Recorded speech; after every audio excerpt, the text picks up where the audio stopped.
Yeah, that's right. They own you, and they own the world too, man. If you wonder who they are, I'm talking about like all these politicians, all these corporate lobbyists and stuff in the government, man. There's this news story that just came out. We're gonna get right into it after I get off my face here. If you're new around here, it's Tickers and Tokens. Hit that like button, hit that subscribe button for me, guys. We can get right into it. So our first topic of the day is Apple has ramped up lobbying spending in 2022, outpacing all their tech peers. So the actual headline mentions how like they've all actually increased their spending. I think except for Meta, because they're spending money on the whole metaverse thing. So yada yada yada. But we're going to watch this video and react to it. Maybe you don't know what lobbying is, and this video I think will shed some light on just what exactly that is. Going to drain the swamp. It is undermining American democracy. Lobbying is arguably the American government's oldest profession. It's an industry worth over $3.5 billion with around 12,000 professionals and hundreds of firms, unions, trade associations, and interest groups in the field. It's one of the main drivers of policymaking in the U.S., but people still don't know much about it. I think one of the misconceptions about lobbyists is that, we walk around with bags of money and say, vote our way or support this or oppose this, but it's not even close to the truth. We want ultimately our policies to be based on the merits, and we want as much information as possible, as long as it is truthful. And yeah, okay. Because the whole point of a lobbyist job isn't to just sway politicians with with bribes and but allegedly, supposedly, it's all speculation. Yeah, that's not their job. And relevant and meaningful. Almost everyone agrees with that premise, but consensus pretty much ends there. Who gets the tax breaks, and who gets the subsidies, and who gets the bailouts, and who gets the regulatory rollbacks that increase profits? Well, obviously, it's the biggest corporations and the wealthiest people at the top. We've got to get big money out of politics. There's no real oversight of the lobbying industry. I understand the complaints. No, because they're lobbying for there to be no regulations in there. That's the whole point of the lobbying, is so they don't have to deal with politicians in their face, especially up their ass. And another way to put it. That's the whole point of lobbying spending. These companies will pay for lobbyists to go in front of Congress and make their case, pay money to these politicians, and then no laws that me or you want actually get passed. But this ain't a political channel. I just wanted to I think they're unjustified. Give you an idea what lobbying is. 99.9% of the time. The pandemic has spurred record spending on lobbying in the first quarter in 2020, but public perception of the profession remains low. So how does this elusive industry work, and is it as corrupt as it appears?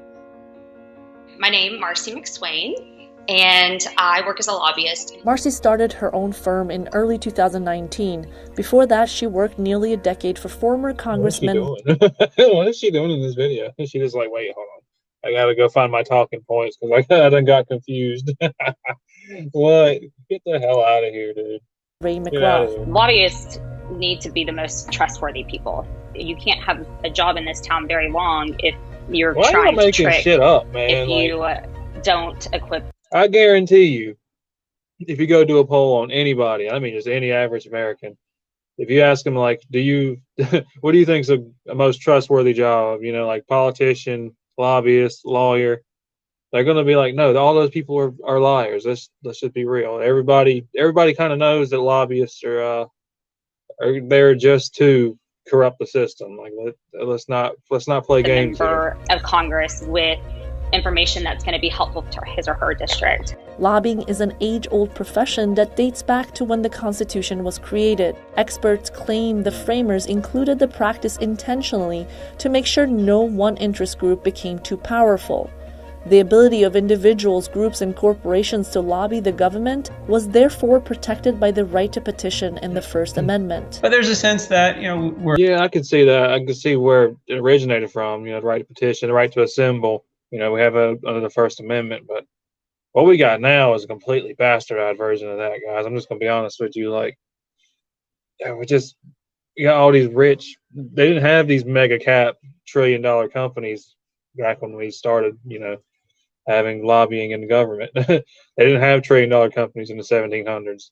They didn't have $1 billion companies in the 1700s. So, I mean, you know what I'm saying? Like, it's just, we got to update the We're a laws, large and basically. diverse country with a lot of different people who have a lot of different interests, and there should be a way for people to speak directly to their elected officials and say, hey, you should support this policy, or hey, you should oppose this policy. In 2019, 12,170 bills, resolutions, and amendments were taken up by Congress.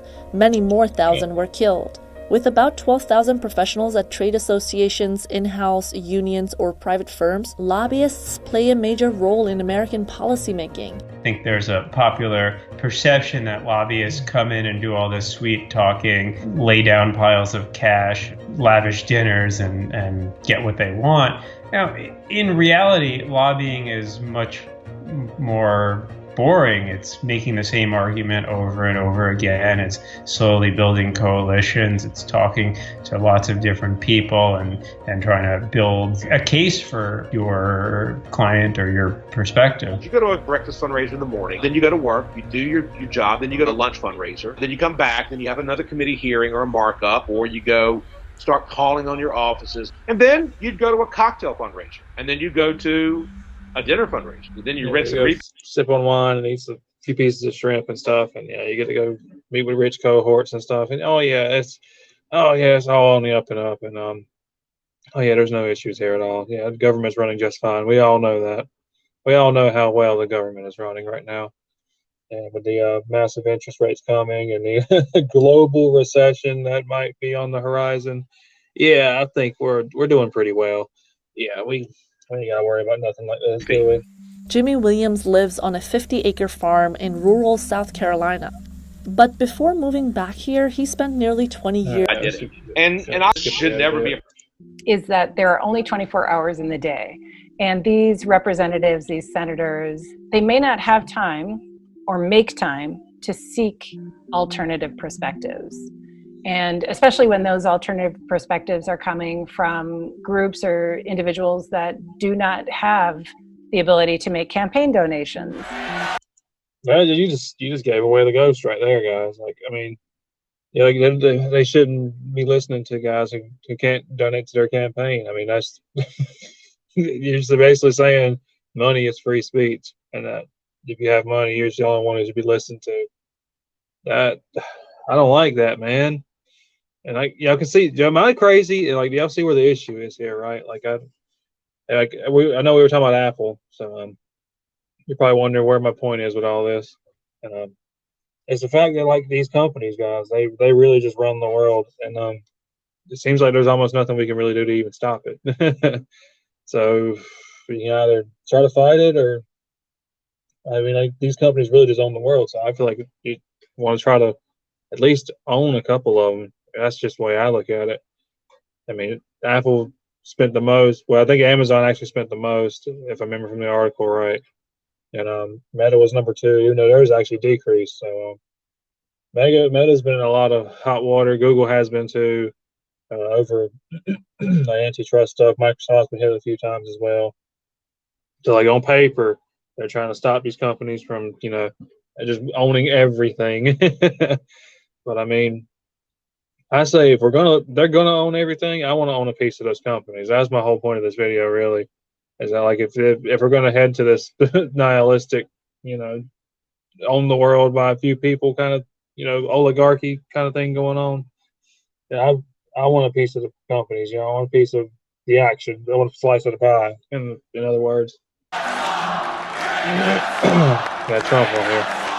There is a reason why these people are putting huge amounts of money into our political system. I think America responded to somebody who goes to Washington owing no one anything. The more money you spend on members of Congress, the more times you get meetings. It's not about Democrats or Republicans. It's about the reality of money in politics. In 2019, about $3.5 billion was spent on lobbying, nearly twice the combined budgets of the Senate and the House. But it's not only a large industry. Is that real? The whole House and Senate budget for fiscal year 2019 was a little over $2 billion, guys. And lobbying from these big companies was 3.5, almost almost twice as much. Like it's not quite there, but it's just about there. And that they're not doing this out of the kindness of their heart, guys. This is the point I want to get across to you. These companies are like trying to take advantage of just having swabs of money, and they're just looking to just own more stuff, to try to just dominate the world. It really is just that simple. There's nothing else to really even say about it, really. Corporations are spending the most. Of the top 100 entities lobbying, 95% are corporations. Businesses are a part of the American 90% of lobbyists represent corporations. That don't surprise me none at all. And these are all big companies. At least some of them are healthcare companies. You got Blue Cross, American Hospital Association, Medical Association, Boeing. They do a lot of work for the government, like with military stuff. So that don't really surprise me. AT&T for like cell tower infrastructure networks, stuff like that. That surprises me. Google is just the biggest search data. I mean, they're all just got deep pockets with the government. So public. Yeah, they're good for economies. I think it's okay to want a business to be successful. That's why you do it. Discussing those things is important to take to the Hill. It's important for elected officials to know how it will impact businesses, even if it is individually. The shift to corporate lobbying is relatively new. Up until the 1970s, corporations largely stayed out of Washington. Labor unions were much more important, and special interest groups bigger actors than they are today. There was a growth of regulatory agencies that were created in the 1960s and the 1970s. And so corporations began to feel that politics actually did threaten their business a lot more. And there was just a sense that the public opinion was moving in a more socialist direction, and businesses needed to stand up for free enterprise. With little oversight, the next few decades were a free-for-all for lobbying. When I was a staffer, I had lobbyists from every industry taken. This is back before the rules had changed. Big, huge dinners, thousands of dollars, expensive wines, seafood towers, you name it. It was all legal. And I would just laugh and giggle to myself thinking, you think that my boss is going to be with you because you just bought me a $250 bottle of wine?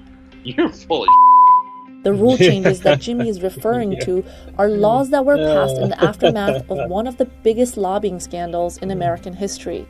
In 2006, the Lobbying Transparency and Accountability Act was passed, and a year later, the Honest Leadership and Open Government Act. They tightened the disclosure, information, and reporting requirements from an earlier law, and set ethical guidelines regarding gifts and bribes. One of the laws also made some restrictions on who and when former congressional employees could lobby once transitioning to the private sector. Still, opponents say it's not enough. There's no real oversight of the lobbying industry. It's law on paper, but is it really enforced, though? Is it something that they're actually cracking down on? Is that, they can write whatever they want on a piece of paper, but at the end of the day, there's a law that's really being followed. Because I know there's plenty of rules that, even in my workplace, I'll be honest, there's plenty of rules that just get disregarded because they're just either too busy or people just don't really care to follow them. I feel like there's the same situation going on here. Everybody's just got so much money coming in from these lobbyists and stuff, and why would you stop the cash cow? Why would you want to stop the gravy train? Disclosures are voluntary. The enforcement is basically non-existent. The number of lobbyists who have been punished, you can probably count on one hand. If a senator tells you that they don't know how much money a lobbyist has given their campaign, they're lying to you. The symbiotic relationship between campaign finance and lobbying is often contested. Following a 2014 Supreme Court decision, there is no longer a limit on how much an individual can give in total. The biggest ones are all making PAC donations and even direct individual donations. So sending an army of lobbyists up to work Capitol Hill to follow that donation is kind of, the 1-2 punch. You first give the donation and you next have your lobbyist pay a call. That's another good point too, guys. They're just campaign donations, even just outside of just lobbying.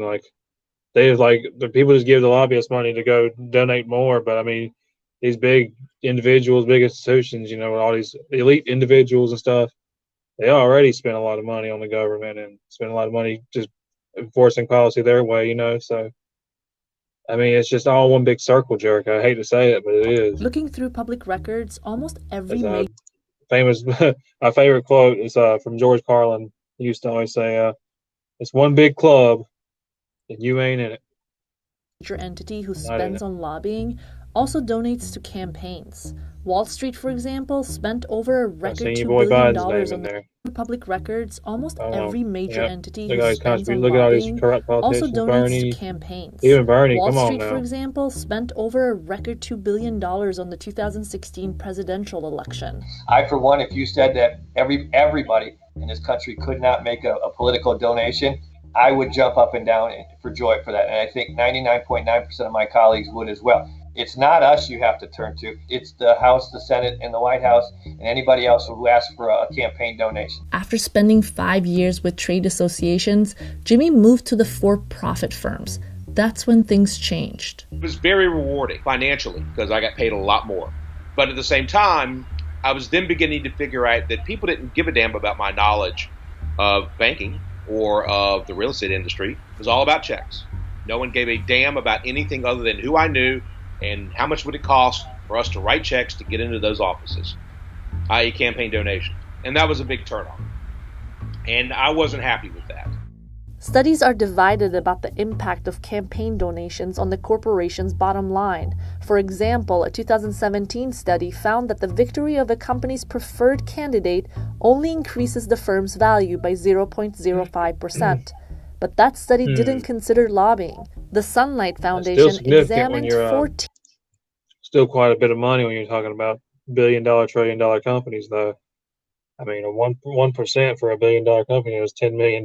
So I mean, that's enough to pay off most of the employees, at least at most of these companies. So if not the employees, at least cover some of the expenses, like operating costs and stuff. So I mean, marginal, sure, but it's don't discount just how big that percentage actually covers when you're talking about 10 massive million companies. records from 2007 to 2012, including on campaign contributions and lobbying expenditure, and found that for every dollar spent, the corporation received $760 from the government. The estimates are all over the place, but it's clear that lobbying works enough of the time. It's sort of like the old saw about the executive who says, well, half the money I spent on advertising is wasted. Problem is I just don't know which half. Big tech, Facebook, Google, whatever, are underestimating the furious anger of Capitol Hill. So it may also come as no surprise that those same companies are pouring a lot of money into lobbying those very lawmakers. One group that recently started appreciating the power of lobbying is the tech industry.